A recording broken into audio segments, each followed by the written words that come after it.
안녕하세요. 소리의 가치입니다. 구독과 좋아요, 알림 설정 부탁드려요. 오늘의 사연 시작할게요.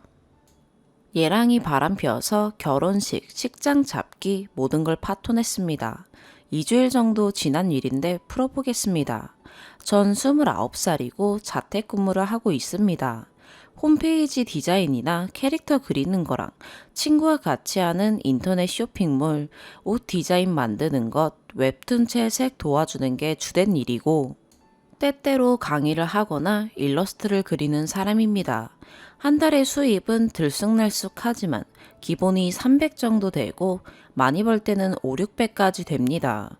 대학생부터 하던 일이 대부분이라 꾸준히 돈 벌어놨고 원룸에 살면서 돈 저축 계속했습니다. 술도 안 마시고 친구들이랑 어울려도 일이랑 공부 포기 안 하려고 밤새서 작업한 적도 많습니다. 부모님이 주시는 돈도 쓰지 않고 모아둡니다. 주말에는 알바도 열심히 합니다. 노력한 보상인 건지 저 혼자 살 전셋집 마련할 정도는 충분히 되고도 남는 여유분이 생겼습니다. 반면 남자 측은 궁합도 안 본다는 4살 차이에 중소기업 다니는 사람입니다. 제가 알기로는 210 정도 벌어요. 하지만 직업 같은 거 신경 쓰지 않았고 이 사람은 절 아껴주고 좋아해서 이 사람이면 될 것 같아 처음으로 결혼 생각을 했습니다. 그리고 미래에 같이 늙어가는 모습을 그렸을 때 나쁘지 않았습니다. 둘 다 나이가 있고 2년 반 정도 사귀었으니 자연스레 결혼 얘기가 나왔고 날짜가 잡혔습니다. 원래 결혼하기로 한 날 다음 달입니다. 상견례는 끝난 후 식장은 잡아놓고 드레스 보러 다니고 신혼여행 갈 계획을 하기로 했습니다. 이렇게 보면 순탄해 보일 수 있고 저 역시 의견만 잘 맞추면 어려울 게 없다고 생각했습니다. 식장과 드레스까지는 괜찮았습니다. 그런데 신혼여행 갈 장소부터 갈라지더니 문제가 생겼습니다. 저는 평수가 작아도 좋으니 욕심부리지 말고 적당한 곳으로 가고 같이 집을 마련하자였습니다. 남자도 알겠다 했고요. 근데 집을 마련하는데 남자가 모아둔 돈이 2천밖에 안 되는 겁니다. 시댁에서는 너희가 알아서 하라고 하고 친정에서도 그러했기에 제가 남은 돈을 보태고 가정기구 괜찮은 것들은 원룸에서 쓰던 거 있으니 우선 그걸로 쓸까라고 물었습니다. 그러니까 이왕 신혼집인데 새 걸로 싹 하면 어떠냐고 합니다. 결혼이고 새 출발이니 무슨 마음인지 이해가 돼서 가정기구도 제가 사기로 했습니다. 친정에서는 사줄까? 라며 물어봤지만 제 결혼이고 막내딸 보내는데 걱정이 많이 되시는 걸 알기에 손 벌리기 싫었습니다. 저한테 미안하다. 내가 더 열심히 했어야 하는데 후회가 된다라며 남친이 풀 죽어 있는 겁니다. 그래서 전 어차피 결혼하는 거 남자든 여자든 더 잘하고 서로에게만 아끼면 되지 않냐라고 했습니다.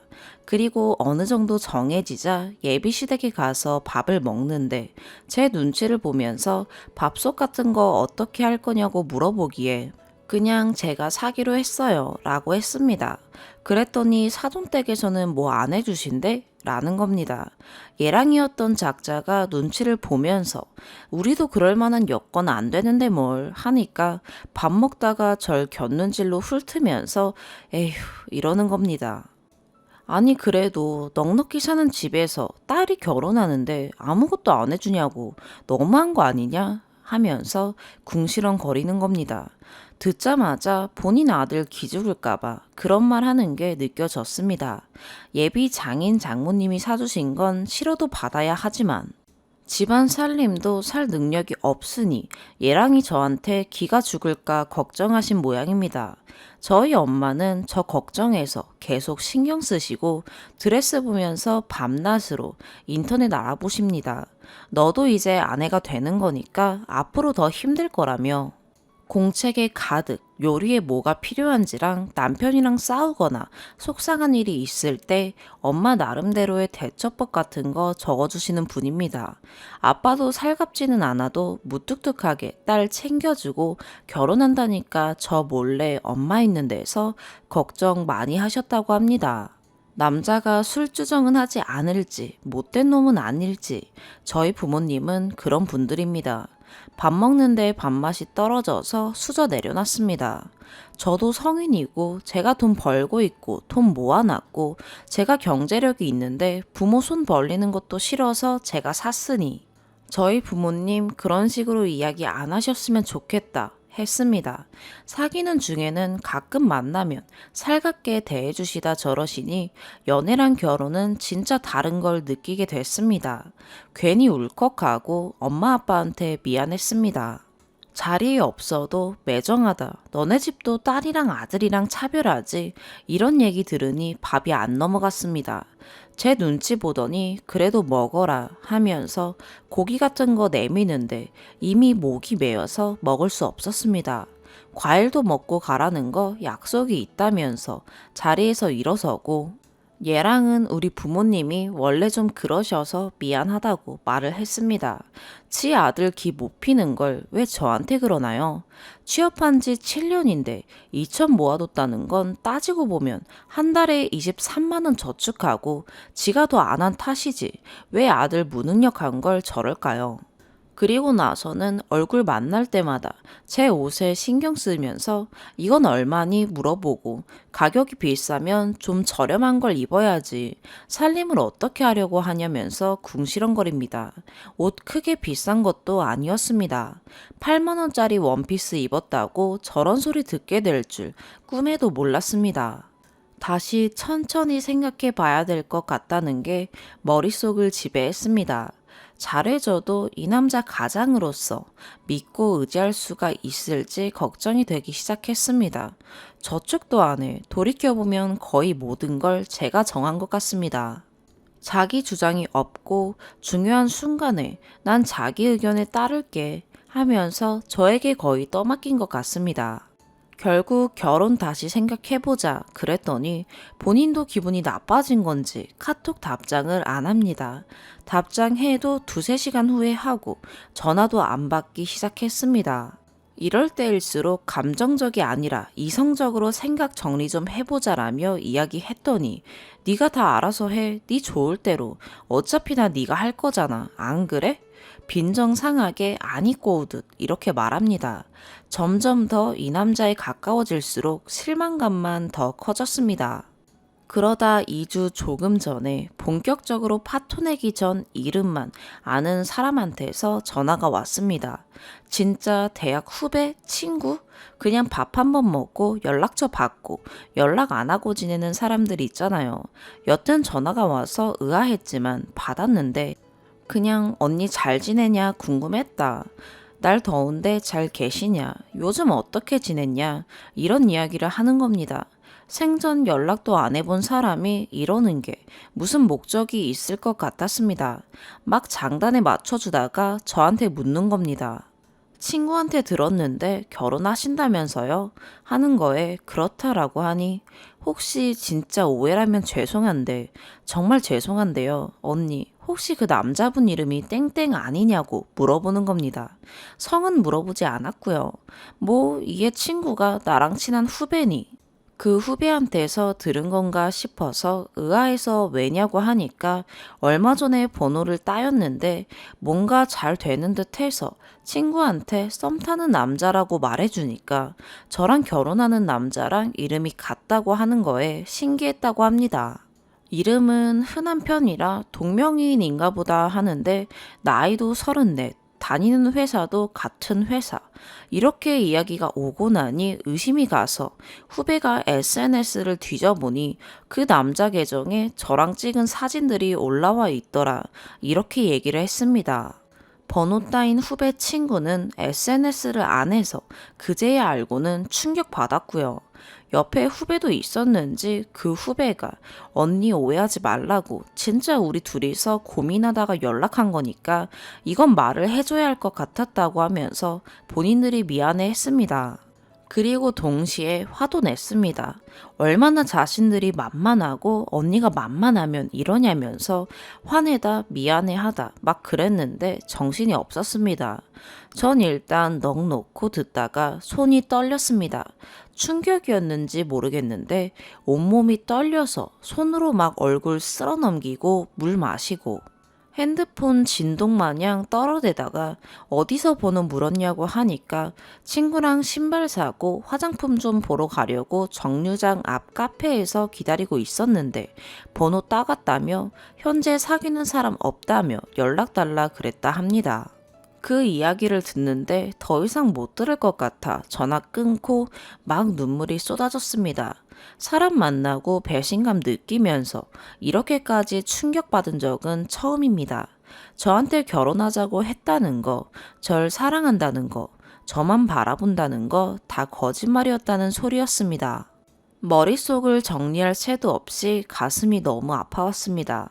애들은 이 와중에 그래도 결혼한다는데 결혼하고 나서 더 그럴까봐 괜한 오지랖 부린 거 아니냐며 미안하다고 계속 톡을 보내는 겁니다. 한참 있다가 톡으로 그 새끼랑 대화 나눈 거 있으면 보내달라고 하니 거의 한 달 전 내용부터 시작해서 막 쏟아지는데 진짜 핸드폰 부수고 싶고 속은 뒤엉켜서 욕을 하고 싶은데 욕이 안 나오고 말문이 턱턱 막혔습니다. 그래도 하나하나 읽었습니다. 내 타입이다부터 시작해서 이것저것 보다가 중간부터 이상해지는 겁니다. 마음 진정시키느라 또 한참 걸려서는 물어보니까 심지어 사귄 지 13일 되었다 합니다. 후배 친구는 자신은 별로지만 상대가 적극적이어서 호감을 느끼는 정도인 것 같았습니다. 자기야 사랑해 하며 카톡으로 난리가 났더라고요. 그거 캡처본 읽는데 그 기분 말로 설명 못합니다. 그 당일날 내 카톡들 다 씹고 전화도 안 받았으면서 지금 치는데도 화가 납니다. 기분을 말로 설명 못하겠습니다. 저한테 보내준 카톡 캡처들 프린터로 다 뽑았습니다. 부모랑 같이 사는 그 인간이 회사 끝날 시간에 찾아갔습니다. 연락도 없이 찾아오니 차린 것도 없는데 이러면서 꺼림칙하고 불편한 눈으로 절 보는 부모들 지나쳐서 밥 먹고 있는 그 자식 머리 내려쳤습니다. 부모가 세상에 하면서 놀라서 막 뭐라 하는 겁니다. 갑자기 와서는 이젠 여기가 시댁인데 이게 무슨 짓이냐 이러고 내려친 게 아픈 건지 인상 쓰면서 뭐 하는 거냐고 버럭거리고 가만히 있다가 그 앞에 냉면 있길래 그 자식 머리에다 부어버렸습니다. 말 못하게 면을 입에다 막 넣어주고 말했습니다. 너 바람 폈더라. 사귄 지 얼마 안 된 예쁘고 귀여운 사람이 좋냐? 뭐? 사랑해? 근데 어쩌냐? 그 여자랑 친한 사람이 내 대학 후배인데. 너도 알지? 내가 몇 번 말했잖아. 이럴 줄 몰랐냐? 나쁜 놈아. 내가 다 해가니까 기분 좋고 돈 모은 것도 없는 네 비위 맞춰주니 만만히 보였냐? 우리 집에 열등감 쩔어서 해준 것도 없으면서 난리치더니 결과가 이거냐? 라고 말했습니다. 그때 진심으로 악이 받쳤습니다. 평소 욕 쓰는 거 싫어하는데 있는 대로 소리 지르면서 손에 낀 커플링 엎어진 냉면 그릇이었나 모르겠습니다. 기억이 안 나는데 던져줬습니다. 나랑 하기로 한 결혼 모두 취소한다. 어차피 집도 내가 거의 해. 내가 다 해. 넌 한 게 없어서 손에 안 볼지도 모르겠다. 그러고 뭐라 하던 말던 보라며 프린트 해놓은 거 친절하게 다른 여자랑 바람핀 아들 좀 보라고 손수 손에 쥐어주고 왔습니다. 그 뒤로 전화 오던 말던 그 다음날 예식, 여행사, 뭐 복잡하게 해놓은 거 다 취소했습니다. 제 부모님한테 말하니 무슨 일이냐며 찾아오셔서는 괜찮냐며 제 걱정에 엄마 우는데 제가 불효자식 같았습니다. 내가 뭐라고 우리 엄마 울리고 그냥 너무 속상하고 뒤엉키고 마시지도 않았던 술들 찾아 마시고 이틀 정도 그랬던 것 같습니다. 이런 남자인 줄 몰랐던 후배 친구도 저와 같이 술을 마셨습니다. 둘이서 실컷 욕하며 들이키다 골아 떨어지고 그랬습니다. 다 취소할 줄 몰랐던 건지 제가 연락을 해도 안 받으니 며칠 전부터 살고 있는 원룸 앞을 기웃거리면서 손에 꽃다발 같은 거 들고 안절부절거리다가 내가 지나가면 제 이름 부르면서 너무 미안하다며 나 잘못했다고 막 비는 겁니다. 진짜 무릎 꿇고 울면서 그러길래 경찰 부른다 하니 가버리고 밤에도 찾아오고 원룸 이사 결정했습니다. 엊그제 제 원룸 비밀번호를 알고 있었던 것 때문인지 막 누르고 들어오려는 겁니다.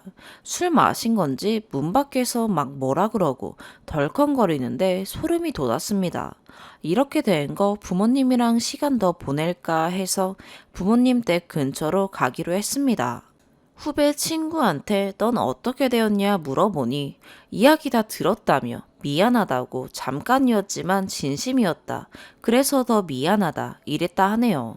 전 평소 사람 사귀면서 핸드폰 같은 거 안 보는 타입이라서 그런지 더 그랬나 싶었고 냉전 상태였으니 안 걸릴 줄 알았나 봅니다. 시댁에서도 저희 집에 전화 걸어서 애가 힘들어서 그랬다. 조금만 생각해달라. 장가는 보내야지. 이러는 거에 모아둔 돈은 있으시고요. 바람까지 폈는데 제 돈 주고 바람핀 사람이랑 결혼해야 할 이유가 뭐가 있냐 그랬습니다. 아직 쓰면서도 기분이 많이 안 좋습니다. 2주가 지났지만 심적으로 정리되려면 꽤나 걸릴 것 같습니다. 냉면만 보면 죄 없는 냉면인데 기분부터 나빠집니다. 그래도 저 구해준 후배랑 후배 친구 둘한테 맛있는 거 많이 사주기로 했습니다. 두 번째 사연입니다. 안녕하세요. 현명하고 객관적인 조언을 얻고 싶어서 여기에 씁니다. 엄마 말을 들으면 제가 세상에서 제일 속 좁고 쪼잔한 인간이 된 것 같아서 가슴이 답답합니다. 읽어보시고 어떻게 생각하는지 댓글 좀 부탁드려요. 실제 내용은 얼마 안 되니 꼭 읽어주세요. 저는 남매 중 누나이고 동생과는 1살 차이입니다. 둘 다 성인이에요. 우선 제 동생은 시키지 않으면 절대 알아서 집안일을 하지 않습니다. 시켜도 대답만 하고 안 할 때가 더 많고요. 청소, 빨래 널기 이런 거 안 하는 건 당연한 거고 자기가 먹은 밥상 치우기, 물 따를 때 주위에 흘린 것 닦기, 샤워 후 샤워타올 제대로 걸어놓기 이런 간단한 것조차 안 합니다. 아무리 화내고 잔소리 해도 알겠어 알겠어 대답만 하고 계속 반복합니다. 밥상 차리기 당연히 안 하죠. 엄마 나 배고파. 엄마 밥 말만 하고 방에 처박혀 있다가 밥상 다 차려지면 나와서 먹고 쏙 들어가 버립니다. 저희 엄마가 지금 아픈 상태예요. 최근에는 조금 나아지셨지만 얼마 전까지는 오래 못 서 있고 오래 걷지도 못했어요. 그래서 이 병원 저 병원 많이 다니셨는데 동생은 엄마가 올 때까지 자기 혼자 밥을 차려 먹지 않아요. 아, 배고파. 뭐 먹을 거 없나? 말만 하고 군것질을 하거나 굶거나 그래요. 그러다가 엄마가 병원 갔다 돌아오면 바로 엄마, 나 배고파서 미치는 줄 알았어. 이럽니다. 그럼 엄마는 몇 시간씩 걸려서 병원 갔다 오자마자 바로 동생 밥을 차려줍니다. 저한테는 밥 안 먹었어? 동생 밥 좀 차려주고 같이 좀 먹지 합니다. 동생이 손발이 없는 것도 아닌데 말이에요. 정 배고파서 못 참을 때는 자기 혼자 라면 같은 걸 끓여 먹는데 먹고 나서 치우지도 않고 들어갑니다. 식탁에는 라면 국물, 김치 국물 다 튀어 있고 싱크대에는 라면 끓인 냄비, 그릇, 수저가 다 널브러져 있고 엄마 올 때까지 치우지도 않아요. 처음엔 그냥 다음부터 그러지 말라고 말만 하고 제가 다 치웠어요. 그냥 냅두면 나중에 엄마가 치울 게 뻔하니까요. 근데 몇 번 반복되다 보니 너무 괘씸한 거예요. 자기가 안 치워도 누군가는 치우니까 그냥 안 치우고 냅둔다는 게. 그래서 얼마 전부터는 동생을 불러서 시켰어요. 엄마 오기 전에 빨리 설거지 하라고요. 그랬더니 이따가 할게. 나 지금 뭐 하는 게 있어서 잠만. 이러면서 컴퓨터 앞에서 꿈쩍도 안 합니다. 끝까지 닥달하면서 불러내면 온갖 짜증을 다 내면서 나옵니다. 이따가 한다고 했잖아. 나 지금 하고 있는 거 있다고. 자기가 먹은 거 치우라는데 오히려 적반하장이에요. 그렇게 억지로 설거지를 시켜도 싱크대 주변에 물 다 튀어 있고 바닥도 물범벅이고 설거지 하랬더니 진짜 설거지만 하고 식탁은 건들지도 않아서 여전히 지저분하고 결국 제가 마무리를 해야 해요. 뭐 하나를 시켜도 항상 불만이 먼저 따라옵니다. 가족들이 생활 패턴이 달라서 저녁 말고는 거의 각자 먹어요. 엄마 아빠가 밥 드신 후 힘들어서 설거지를 안 하고 냅두면 보통은 제가 합니다. 동생 시키면 궁시렁거릴 거 아니까 그냥 제가 할 때가 많아요. 어쩌다 한번 오늘은 너가 설거지해 라고 하면 바로 짜증부터 튀어나와요. 아, 나는 먹지도 않았는데? 뭐야, 난 밥도 안 먹었는데 왜 내가 해? 이 말부터 나옵니다. 물론 저도 밥 안 먹었어요. 저 말이 정말 어이가 없는 게 누구는 본인이 먹을 밥상만 차리나요?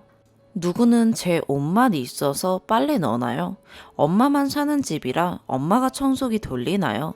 다 같이 사는 집에서 누군가는 꼭 해야 할 일이니까 하는 건데 동생은 자기가 한 게 아니면 손대려고 하지도 않아요. 난 오늘 배가 안 고파서 밥 안 먹을 거니 밥상 차리는 거 안 돕겠다. 난 오늘 밥을 안 먹었으니 설거지 안 하겠다. 난 오늘 거실에 나오지도 않았으니 청소 안 하겠다. 이런 논리입니다. 저는 제가 안 먹을 거라도 밥 푸고 반찬 넣고 수저 넣고 하는데 동생 논리대로라면 제가 등신인가요?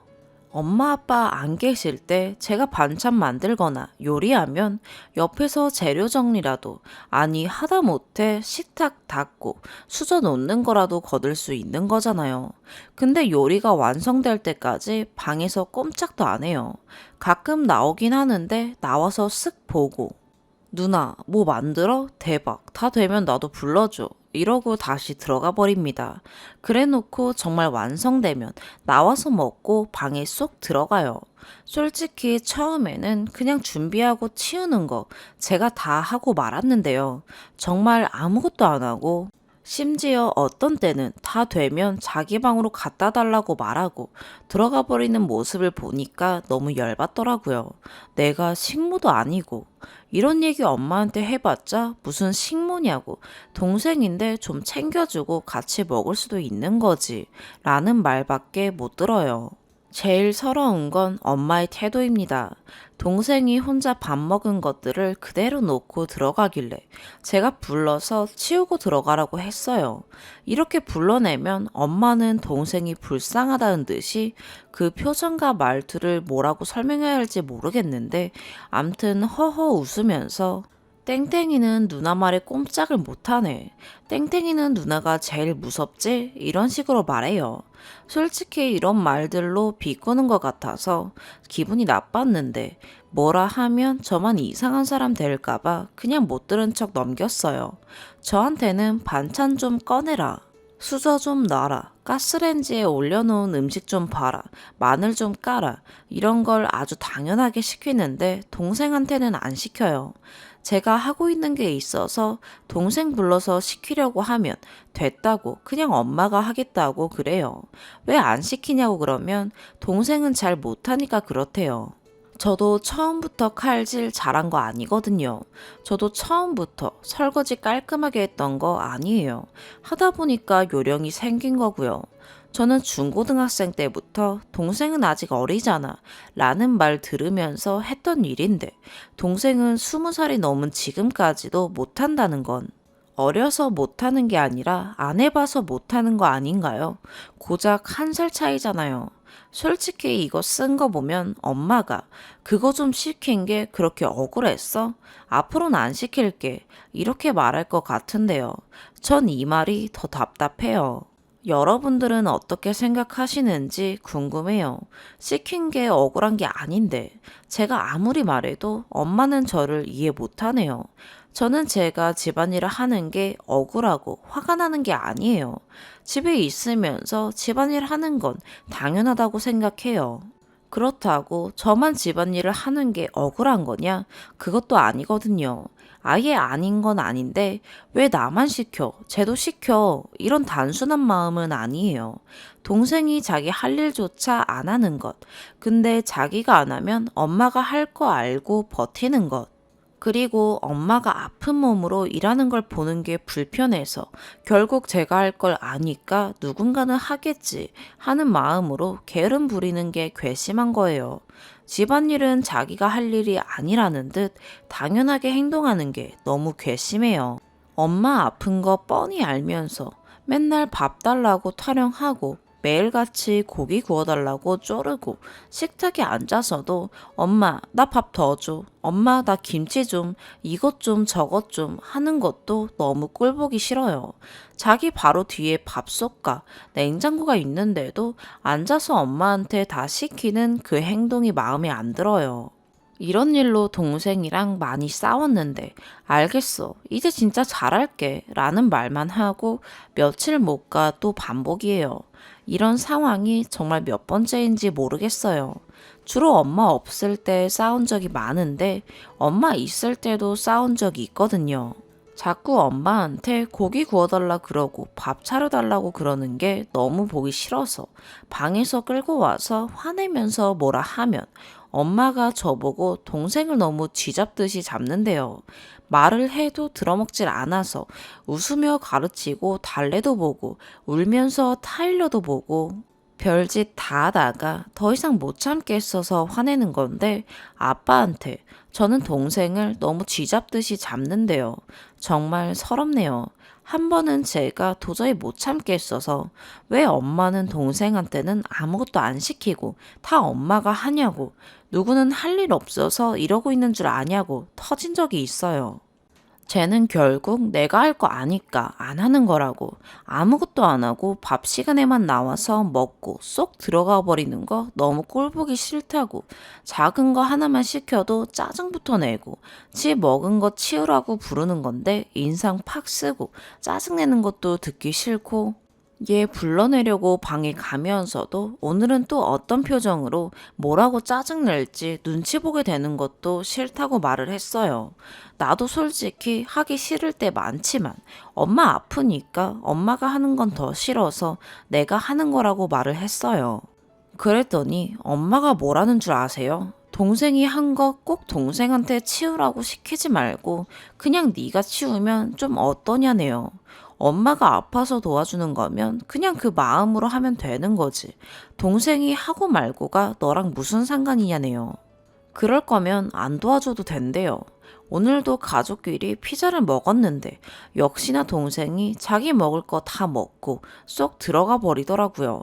불러서 뭐 하는 거야? 같이 치우고 들어가야지 했더니 컵만 싱크대에 갖다 놓고 다시 방에 들어가더라고요. 제가 이런 건 맨날 나만 치우지 했더니 엄마가 한숨을 쉬면서 이게 뭐가 그렇게 힘든 일이라고 그런 말을 하냐고 합니다. 내가 치우는 게 싫은 게 아니라 동생이 자기 먹을 것만 먹고 얌체같이 들어가 버리는 게 싫다고 말했는데도 전혀 이해를 못해요. 다 먹고 그냥 들어가는 동생보다 동생한테 왜 안 치우냐고 말하는 제가 더 이상하대요. 됐다고 엄마가 치울 테니 그냥 들어가래요. 그제서야 동생이 나와서 하는 말이 자기는 빨리 먹어서 가만히 앉아있기 심심하니 방에 들어간 거라고. 가족들 다 먹으면 나와서 치웠을 거래요. 전혀요. 자신있게 말할 수 있는데 그럴 일은 절대 없을 거예요. 빨리 먹든 늦게 먹든 혼자 먹든 다 같이 먹든 동생이 먼저 스스로 나서서 뒷정리한 일은 여태껏 없었어요.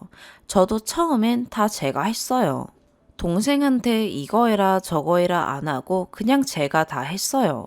근데 그럴수록 동생 행동이 점점 더 뻔뻔해지니까 그게 보기 싫었던 거고요. 자기는 집안일 할 이유가 없다는 듯이 구는 게 마음에 안 들었어요.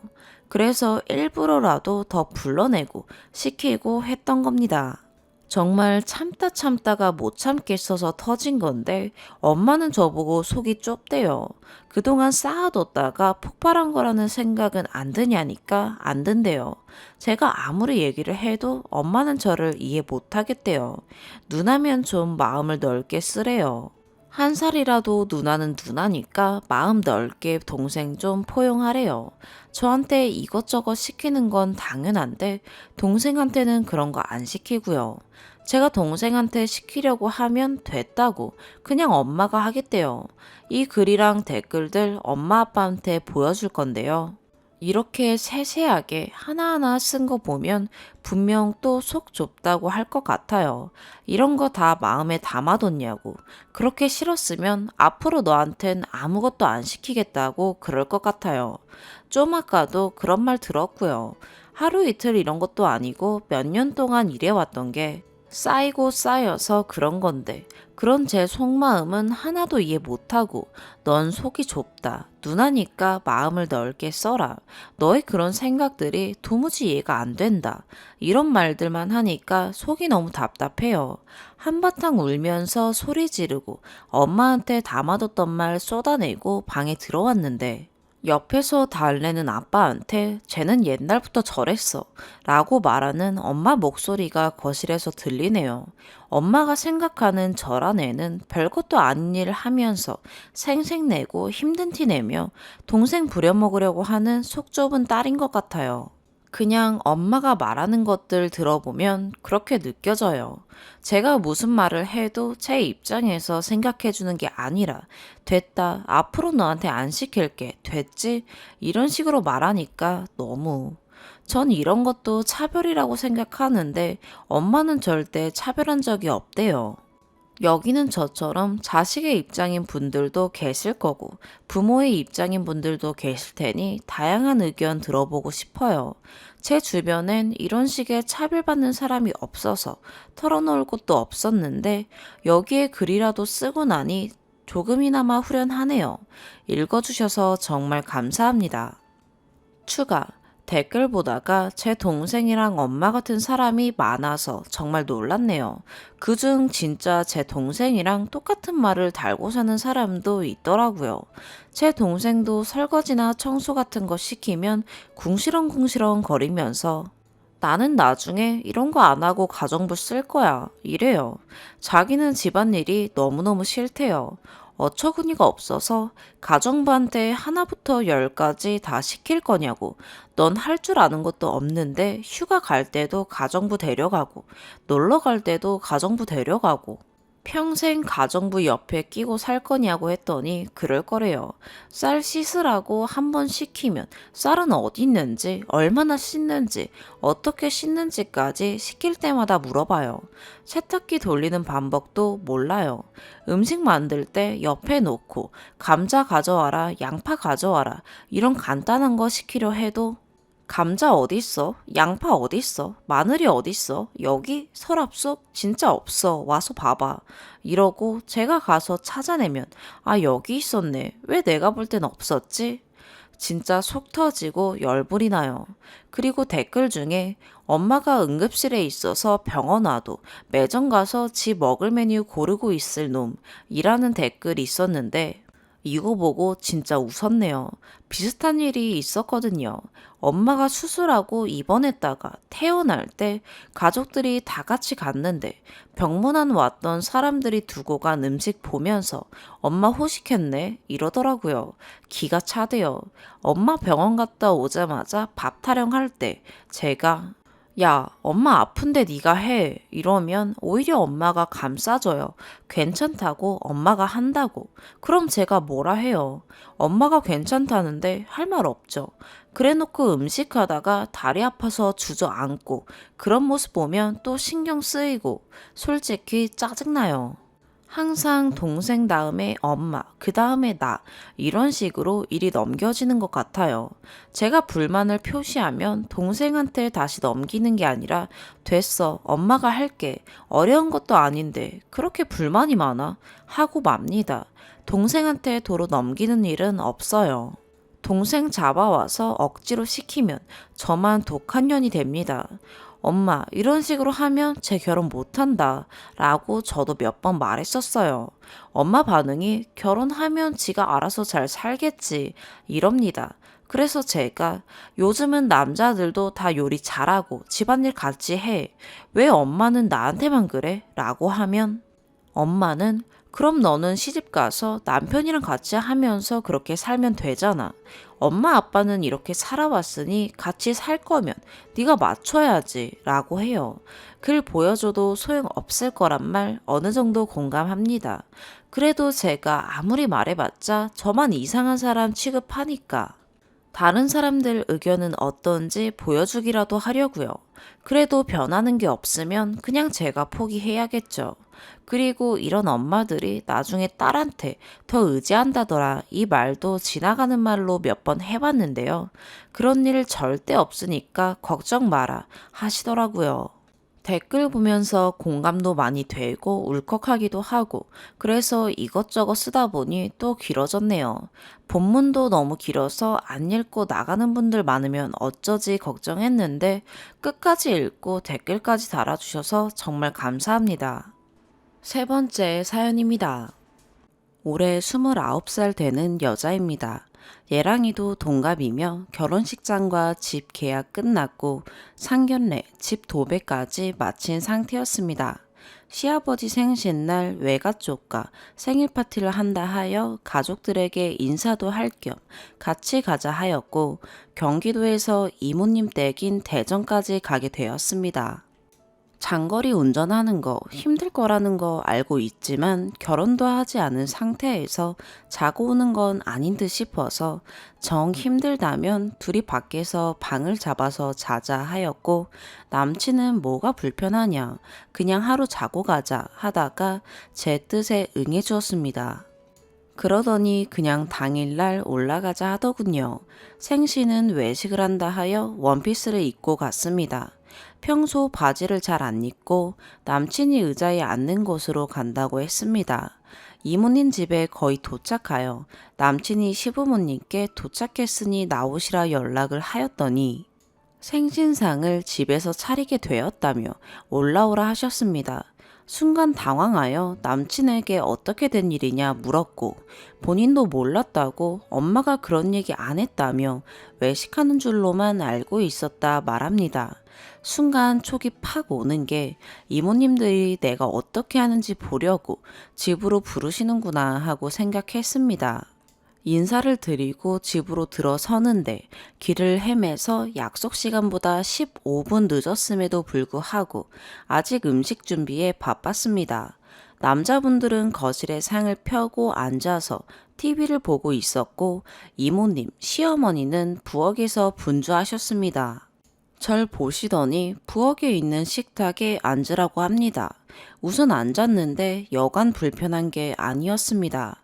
남친에게 나 도와드려야 할 것 같다 라고 하니 됐어 그냥 앉아 있어 라고 했고 그렇게 3분 정도 있다가 이모님에게 수저라도 놓을까요? 했더니 큰 이모님이 당연한 거 아니니? 너 말 안 했으면 어쩌려고 했니? 라면서 비꼬시는 겁니다.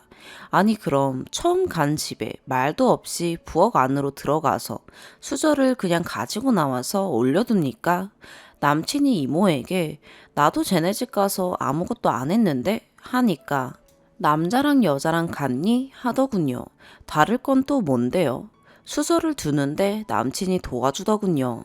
그 전에 저보고는 본인들 일하는 부엌 앞 식탁에 앉으라 하고 남친한테는 거실 상에 가서 앉아있으라 했습니다. 남친이 도와준 것도 나중에 제가 삐질까봐 도와줬다 합니다. 여튼 수저 젓가락 순서도 바꿔 올려뒀더군요. 이모님이 저에게 이거 순서 바뀌었다고 지적하자 남친이 자기가 한 거라고 하니 아무 말 안 하시더군요. 다 된 음식을 식탁에 올려두고는 아무도 상을 옮기지 않더군요. 저보고 하라는 거죠. 열심히 날랐습니다.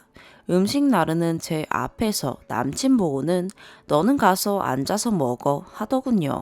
음식이 대충 차려지고 저도 자리에 앉았고 국과 밥을 푸지 않은 상태라 이모님들이 아직 자리에 앉지 않았는데 남자 식구들은 식사를 시작하셨고 저는 가만히 앉아 있었습니다. 제가 음식을 먹지 않자 남친이 왜 안 먹냐 하였고 어머님도 안 오셨는데 내가 어떻게 먹냐 했습니다. 그때 어머니께서 밥과 국을 가져오시고 저에게 밥 먹으라고 말하자 남친이 엄마가 와야 얘가 밥을 먹지 하고 언성 높여 말했습니다. 그러자 어머니께서 그럼 밥이랑 국은 누가 푸니? 라고 뭐라 궁시렁거리시면서 부엌으로 들어가셨어요. 사실 전 그 집에 아직 손님이라는 마인드로 갔고 성격도 싹싹한 편이 아니라 제가 하겠다는 말이 차마 안 나왔습니다. 거실에 상이 2개 펴져 있고 제가 불편해할까봐 어머님께서 남친에게 제 옆에 앉아 있으라 하여서 자리가 저, 남친, 빈 공간, 이모부 이렇게 앉게 되었습니다. 남친과 빈 공간 사이에 식탁 2개가 붙어 있어 남친이 빈 공간으로 이동하고 제가 그 옆으로 가면 옆에 앉아도 음식을 따로 먹게 되는 상황이라 그렇게 앉았습니다. 이해가 되시려나요? 여튼 이모부께서 남친에게 옆으로 오라고 왜 옆자리 비워두냐고 하자 남친이 여자친구랑 같이 먹으려고요 라고 말했습니다. 전에 처음 시댁에 인사 갔는데 남친은 소파에 누워있고 아버님은 TV 보시고 저랑 어머님만 바닥에 앉아 얘기했거든요. 그날 이후 난 니네 집 가면 불편하니 제발 옆에라도 붙어 있어 달라 부탁했습니다. 이 얘기를 하는 이유는 나중에 둘의 싸움의 원인이 됐기 때문입니다. 식사를 마치고 큰 이모님께서 이것저것 말씀을 하시더군요. 그날 큰 이모님 말고는 아무도 말을 걸어주지 않아 감사했습니다. 하지만 말의 요약은 나는 맞벌이 하지만 집안일, 육아 내가 다 했다. 작은 이모도 그렇고 남자에게 집안일은 손끝 하나 대게 하지 마라. 아침에 출근하는 남편에게 음식 쓰레기 봉투 쥐어주는 여자 이해가 안 간다. 여자가 내조를 잘해야 남자가 성공한다. 하지만 여자도 일을 해야 한다. 이런 내용이었습니다. 상견례 때 저희 엄마가 요즘은 맞벌이 하니까 집안일, 육아는 도와주는 개념이 아니라 같이 한다는 개념으로 살아야 한다. 라고 말하자 시부모님들도 맞다고 하셨었습니다. 속으로는 그 말이 마음에 들지 않았을까요? 시어머니 앞에서 말 못하시고 뒤로 얘기하시는 성격입니다. 이모님께서도 네 시엄마가 마음이 약해서 이런 얘기 잘 못해. 그래서 내가 대신 하는 거야. 랍니다. 본인이 나중에 요양병원 차릴 거라고 하니 시어머니께서 얘 갖다 쓰면 되겠네 하십니다. 제가 물건인가요? 참고로 제 직업이 간호사입니다. 그리고 제 호칭은 야, 너, 쟤, 얘입니다. 계속 그런 얘기가 오가니 보다 못한 큰 이모부님께서 그만하라고 하더군요. 뭐 어때? 내가 계속 말 걸어줘서 얘도 좋을 거야. 랍니다. 계속 말씀 듣고 있었고 얘기가 끝나가기에 저도 그릇을 나르려 했는데 그냥 두랍니다. 앉아서 얘기나 더 하자고. 그렇게 계속 하시는 얘기 듣다가 집에 오는 차 안에서 남친이 오늘 고생했다고 하더라고요. 사는 건 우리 둘이니까 이모 얘기 너무 담아두지 말라고. 대신 시부모님 앞에선 자기 집안일 하는 거 안 보여드리면 된다고. 60평생 그렇게 사신 분 우리가 맞춰야지 어떻게 네 고집대로 바꾸려 하냐고 합니다. 이게 말인지 방군지. 아버님은 사업하시는 분으로 바람도 많이 피셨다고 하고 어머님은 평생 일 한 번 안 해본 전업주부입니다. 그리고 하는 말이 아까 이모부가 옆으로 오라 했는데 안 가서 어른들이 네 욕할지도 모르겠다 라고 하는 겁니다. 그게 왜 욕먹을 일이냐니까 남자가 벌써부터 여자 옆에 붙어 앉아있다고. 나는 괜찮지만 우리 가고 나서 네 욕할까봐 걱정된다고. 전 이해가 안 가요. 이게 욕먹을 일인가요? 그래서 다시 그게 왜 욕먹을 일이냐 하니 나도 모른다. 그냥 내 생각에 어른들이 안 좋게 볼 것 같아서 한 말이다. 라더군요. 그냥 둘이 무한반복했습니다. 저는 그게 왜 욕먹을 일이냐. 남친은 그냥 그럴 것 같아서 한 말이다. 하며 언성이 높아졌고 이모님 말씀, 어머니 말씀 다 떠오르며 서러움에 눈물이 흘렀습니다. 저도 짜증나는 거 아는데 잘 울어요. 감정 컨트롤을 못합니다.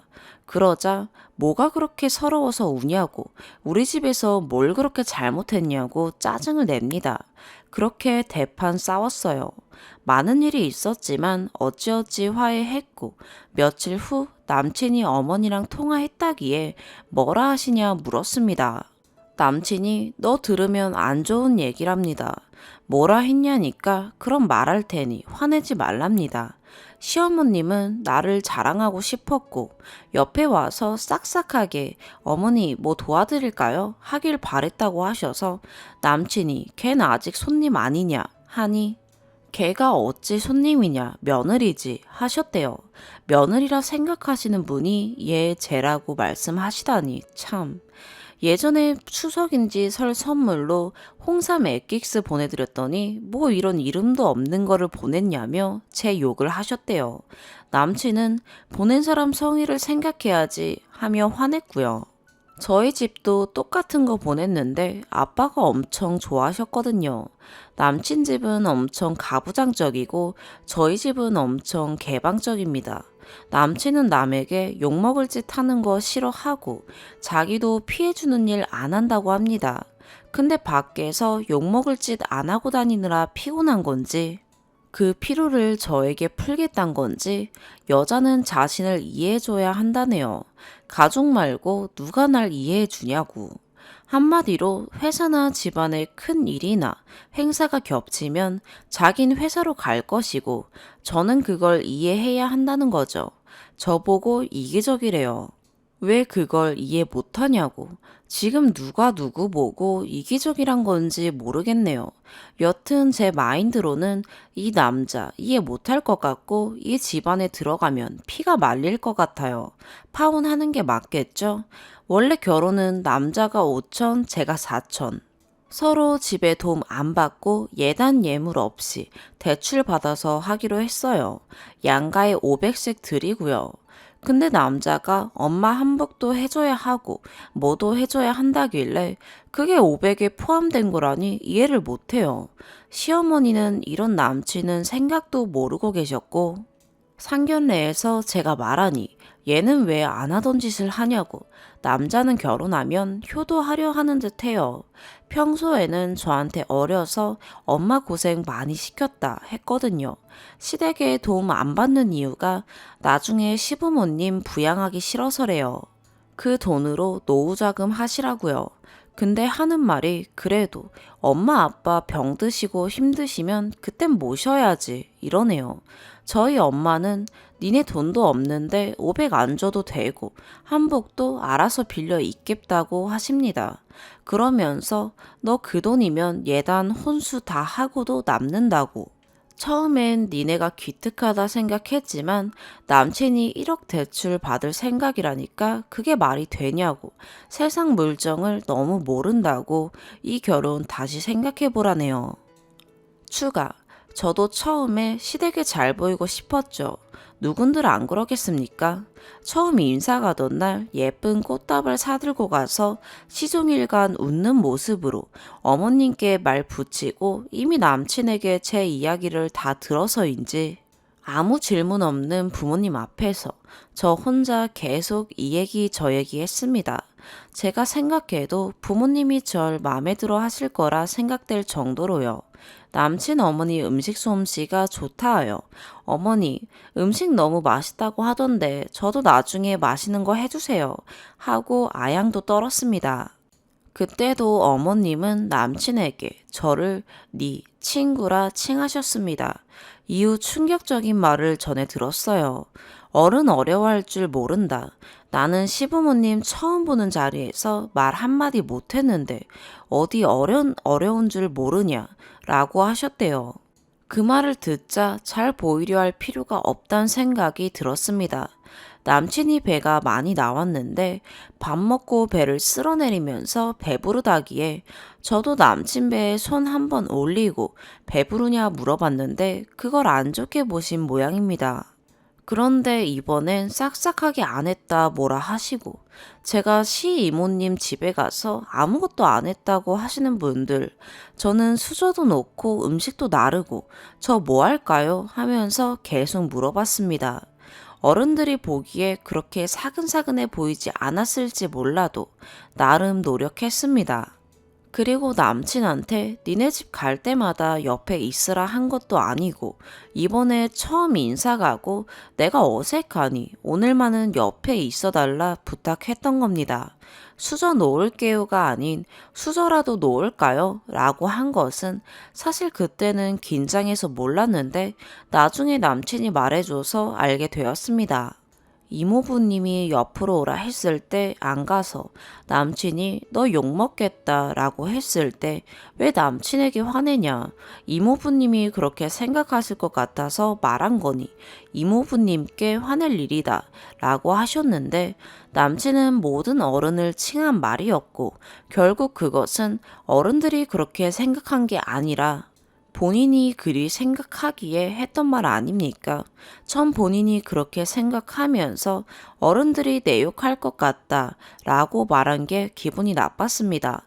밥도 맛있게 잘 먹었고 어머니 음식 솜씨 좋으시다고 맛있다고 했습니다. 이모님이 남자한테 집안일 시키는 거 아니라 할 때 웃으면서 네 그렇죠 라고 대답했고요.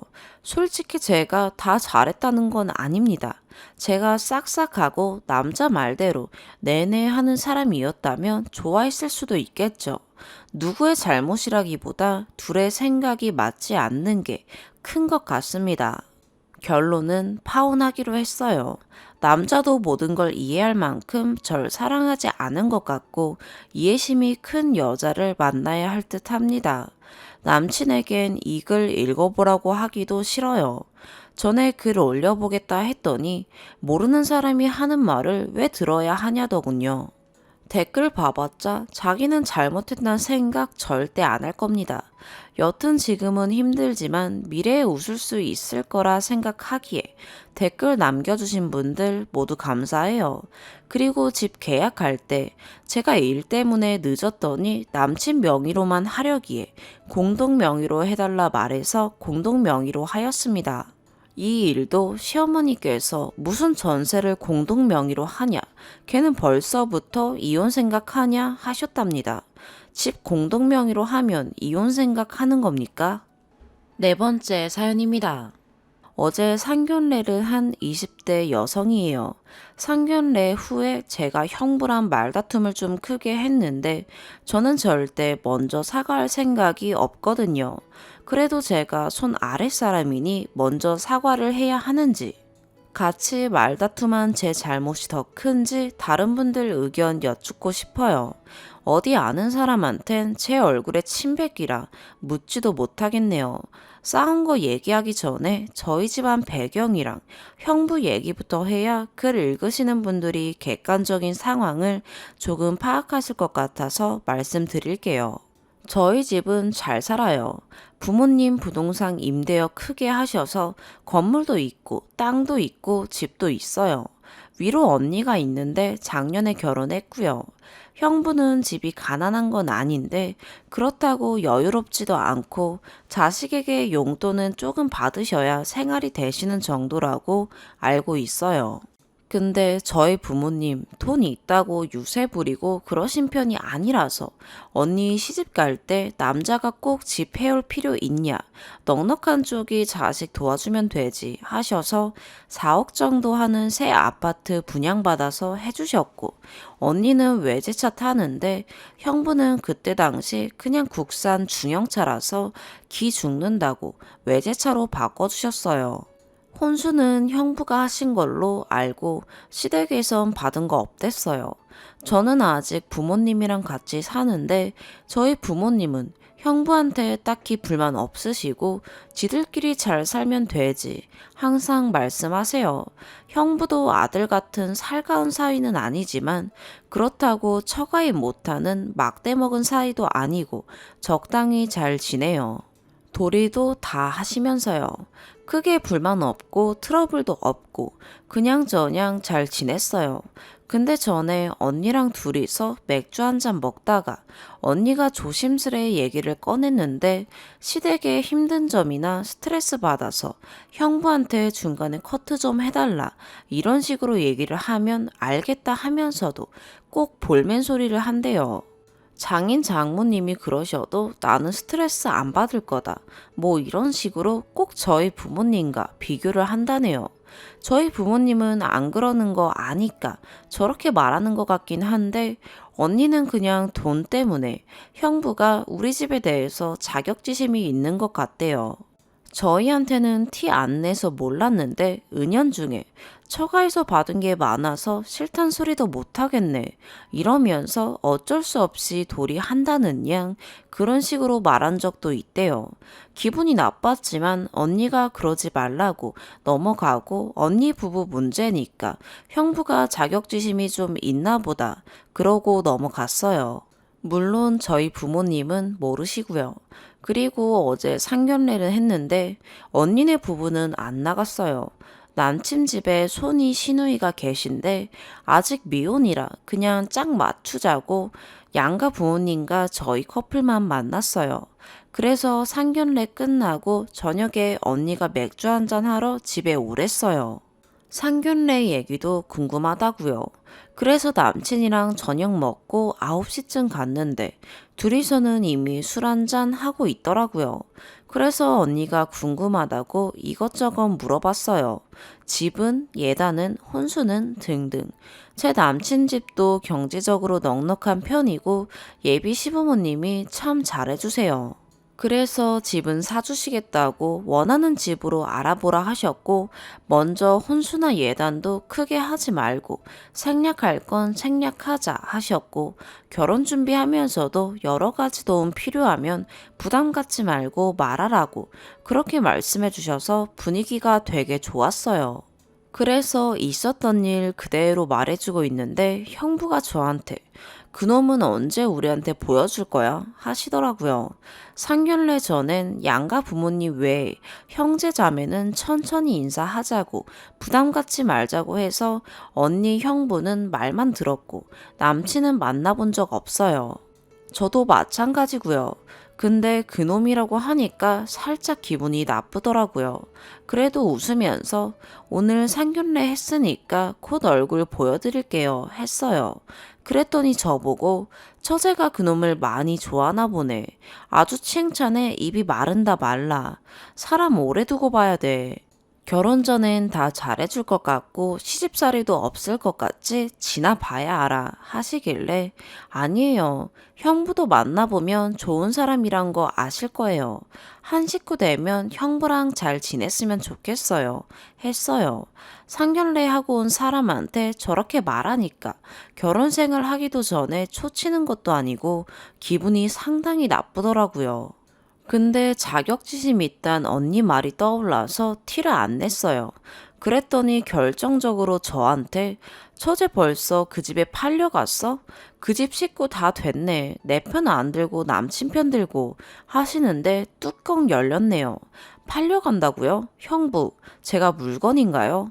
왜 제가 팔려가는데요? 집 해주면 팔려가는 건가요? 그럼 형부도 저희 집에 팔려오신 거예요? 저렇게 말했어요. 팔려간다는 말이 너무 기분 더럽더라고요. 가족한테 할 소리인가요? 노비도 아니고 밖에서 몸 굴리는 사람도 아니고. 팔려가냐는 소리에 언니도 놀라서 형부 쳐다보고 제가 저렇게 쏘아붙이니까 언니는 또 저 쳐다보고 형부는 형부대로 화나서 손 윗사람이 다 경험해보고 조언해주는 건데 말을 그렇게 하냐고 처제야말로 나한테 팔려왔다는 게 뭐냐 이런 식으로 말씀하시는데 더 들리지도 않고 더는 못 있겠다고 그러고 바로 나왔어요. 한참 뒤에 언니 카톡 와서 그걸로 한참 싸웠다고 미안하다 하면서도 특히 우리 집에 금전적으로 자격지심 있는 사람인데 너까지 같이 팔려왔냔 말 하면 어쩌냐고 하는데 저는 이 문제로 언니랑 싸우기 싫고 언니 입장도 난처할 거 아니까 언니한테 말했어요. 난 언니랑 싸우기 싫고 언니도 더 이상 형부랑 이 문제로 왈가왈부하면서 부부 사이 금가게 하지 말라고. 근데 내가 먼저 형부한테 사과하고 굽히고 들어갈 일은 없을 거고 그 전까진 형부 얼굴 안 보고 싶다고. 혹시나 형부가 얘기 꺼내면 이대로 전달하든지 아니면 하실 얘기 있으면 나한테 직접 연락하시라고 그렇게 말했어요. 그리고 오늘까지 아무 연락 없네요. 저희 부모님은 아직 모르세요. 분명 속상해 하실 거고 일 크게 만들고 싶지 않아서요.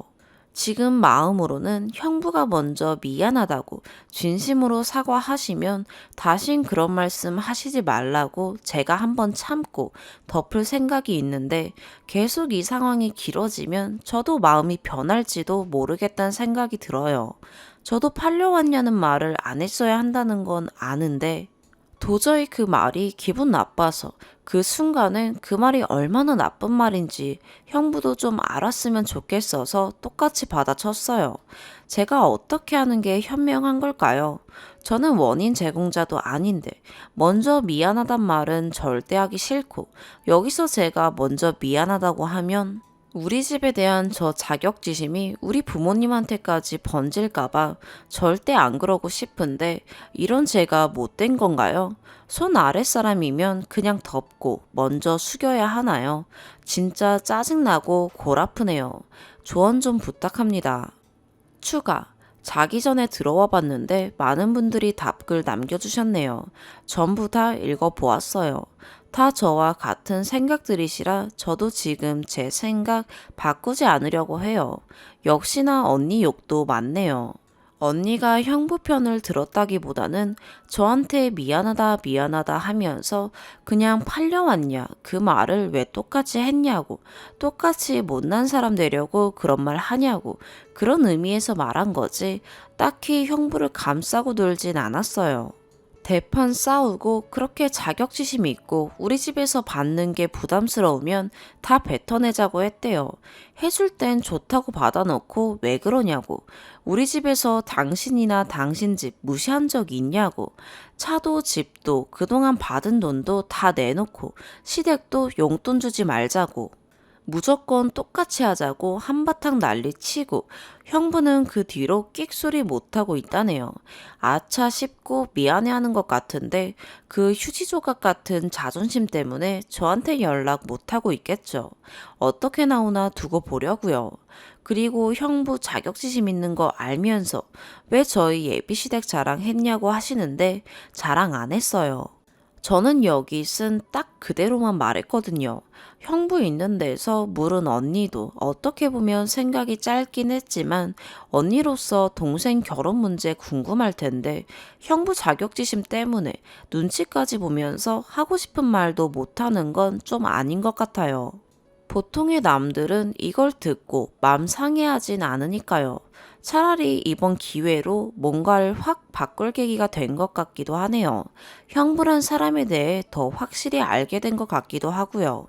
그리고 저는 부모님 속상해 하실까봐 말씀 안 드리려 했는데 많은 분들 말씀대로 저희 남친한테도 그렇고 그동안 언니한테 어떻게 했을지 마음껏 베풀어준 우리 부모님도 뒤에서 어떻게 생각했을지 생각하니 진짜 눈이 뒤집히네요.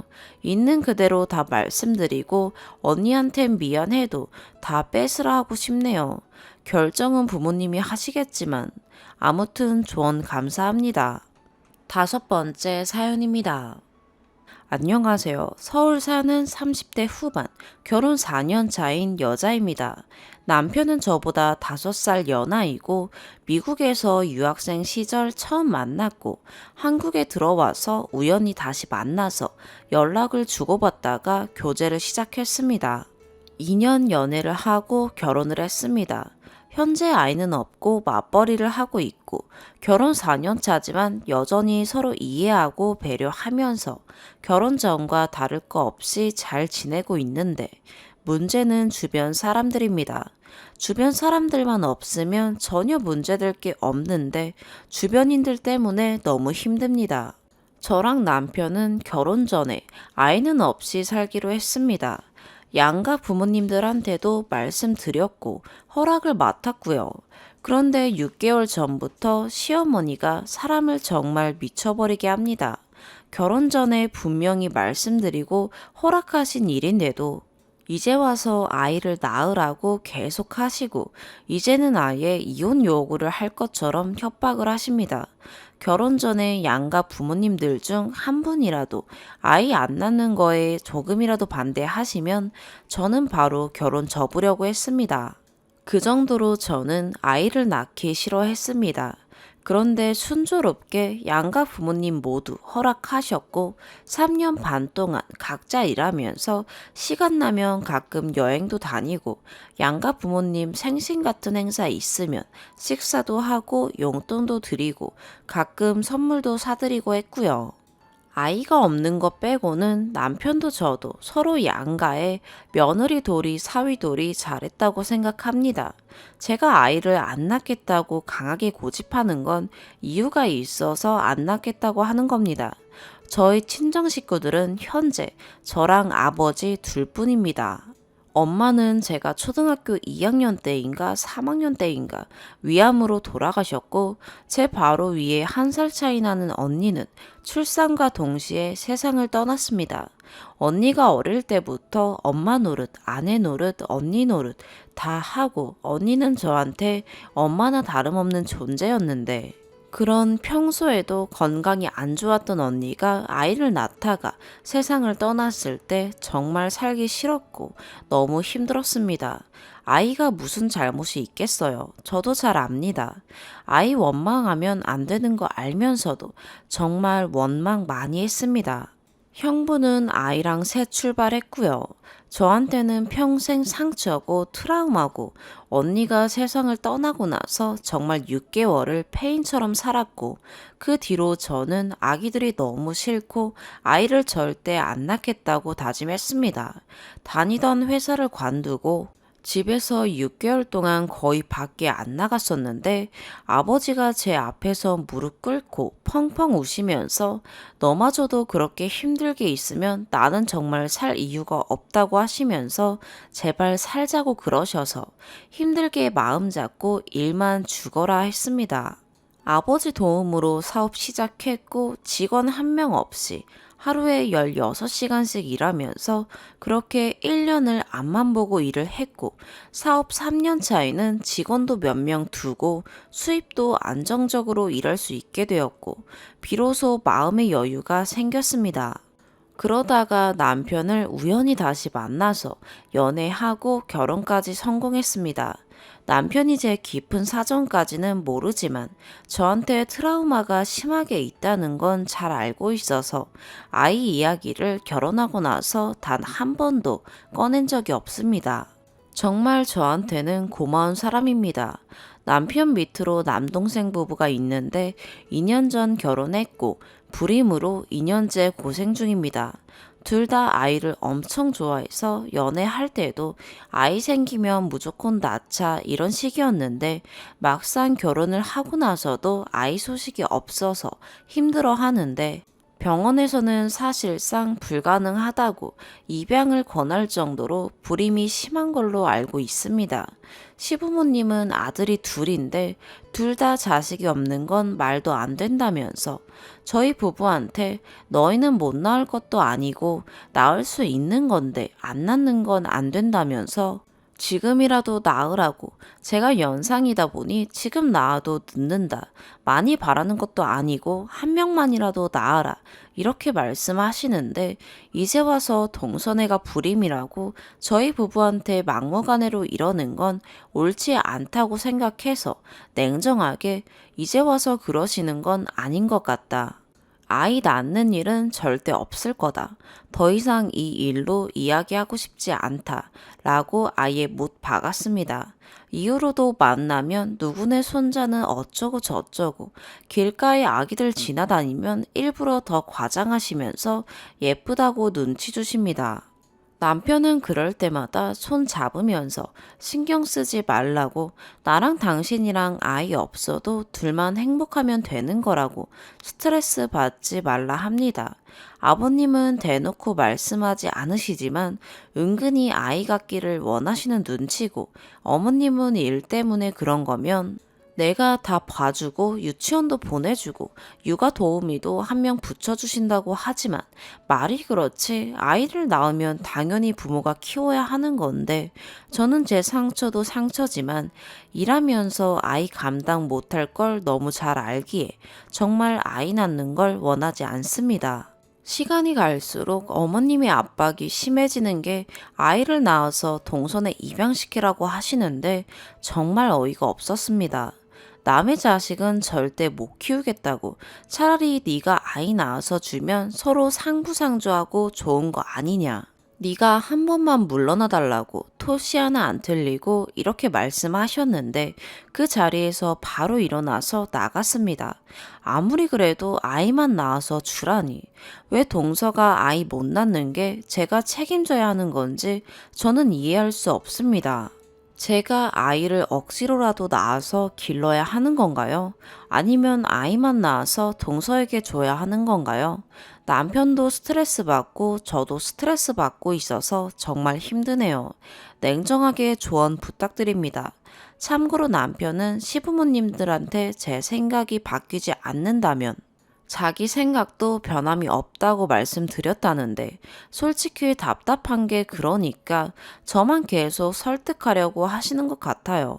안 그래도 요즘 예민한데 평소에는 너무 좋은 남편이지만 답답하네요. 추가. 이혼도 진지하게 생각해봤지만 지금 당장은 이혼을 못할 것 같아요. 남편한테 제 과거와 아이에 대한 의견을 오늘 퇴근하면 강하게 이야기하고 제 글과 댓글도 보여주려고요. 그래도 문제가 해결되지 않는다면 그때 최후의 수단으로 이혼을 해야겠죠. 그리고 많은 분들의 조언대로 용기 내서 심리치료 받으려고 합니다. 생각 안 해봤던 것도 아니고 받아보려고 병원도 예약도 했지만 그때 기억이 자꾸만 생각이 나서 두려웠습니다. 그리고 동서한테 동서 의견도 같은 거냐고 문자로 물어봤더니 오늘의 사연 여기까지입니다. 구독과 좋아요, 알림 설정 부탁드려요. 시청해주셔서 감사합니다. 소리냐고. 시어머니 정말 미친 거 아니냐. 평생 안 볼 것도 아니고 볼 때마다 생각날 거고. 나중에 아이가 사실을 알면 감당 못 한다고 그러면서 화내더라고요. 아마 시어머니가 제가 허락만 하면 동선에도 당연히 허락할 거라고 생각하셨거나 아이를 낳았으니 제가 키울 거라 생각하신 모양입니다. 하지만 저는 아이 안 낳는다는 생각이 변함이 없습니다. 많은 분들의 진심 어린 조언과 충고 정말 감사합니다. 오늘의 사연 여기까지입니다. 구독과 좋아요, 알림 설정 부탁드려요. 시청해주셔서 감사합니다.